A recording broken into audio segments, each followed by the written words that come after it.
Pandian store serial இன்னைக்கான எபிசோடில் கோமதி வந்து தங்கமயில ஆட்டோவிலேருந்து இறக்கி விட்டுட்டு உன் டெலிவரி வரைக்கும் நான் கூட தான் இருப்பேன், நீ கவலைப்படாது அப்படிங்கிற மாதிரி சொல்லிட்டு போவாங்க. ஆட்டோவில் போகும்போது ரொம்ப ஃபீல் பண்ணிட்டு போவாங்க. அடுத்த சீனில் செந்தில் வந்து மளிகை கடைக்கு வந்திருப்பாங்க. அம்மா எங்கன்னு சொல்லி பாண்டியன் கேட்கும்போது அன்னி கூட வந்து ஹாஸ்பிட்டல் செக்கப் போயிருக்காங்க அப்படின்னு சொல்லிட்டு சரவணனுக்கு வந்து கோவம் வரும். அந்த இடத்துல திட்டுவார். வீட்டுக்கு போய் அவங்க அம்மாவையும் திட்டுவார். நீ எவ்வளோ தைரியம் தான் போவேன் அப்படின்னு சொல்லிட்டு, ஒரு பிள்ளை பார்க்குறது எவ்வளோ கஷ்டம்னு சொல்லிட்டு எனக்கு தெரியும்டா, நான் அவள் கூட துணைக்கு நிற்பேன்டா, அவனால் முடிஞ்சதை பார்த்துக்கோ அப்படிங்கிற மாதிரி சொல்லிக்கிட்டு இருக்காங்க. செந்தில் வந்து அவங்க மளிகை பொருள்லாம் வாங்கிட்டு வெளியே போகும்போது அதுக்காக பணத்தை தாடா அப்படின்னு சொல்லி கேட்பாரு. இவரெல்லாம் ஒரு அப்பா அப்படின்னு சொல்லிட்டு மனசுக்குள்ளே திட்டிட்டு அந்த பணத்தையும் கொடுப்பாரு. அப்புறம் ஒரு சில திங்ஸ் கொடுப்பாரு. இது வந்து மீனா கிட்ட கொடுத்துரு, உனக்கு கிடையாது அப்படின்னு சொல்லிட்டு. இவர் வெறும் கஞ்சத்தனமாக இருக்கார், கஞ்ச பாண்டியன் அப்படின்னு சொல்லிட்டு திட்டிட்டு போவார்.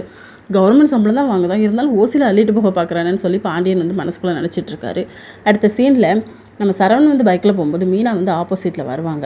அப்போ நீ எதுக்குப்பா தங்கமயிலுக்கு இப்படி ஹெல்ப் பண்ணுற, அம்மா ஹாஸ்பிட்டல் போனது உனக்கு தெரியுமா அப்படின்னு சொல்லி கேட்டால், ஆமாம் நான் பண்ணுறது எந்த தப்பு இல்லை மாமா அப்படிங்கிற மாதிரி சொல்கிறாங்க. அவள் மறுபடியும் நம்ம வீட்டுக்குள்ளே வரக்கு தான் ட்ரை பண்ணிக்கிட்டு இருக்கா அப்படின்னு சொல்லி சரவணன் வந்து திட்டிகிட்டு இருப்பார். இதோட நெக்கான எபிசோட் முடியுது.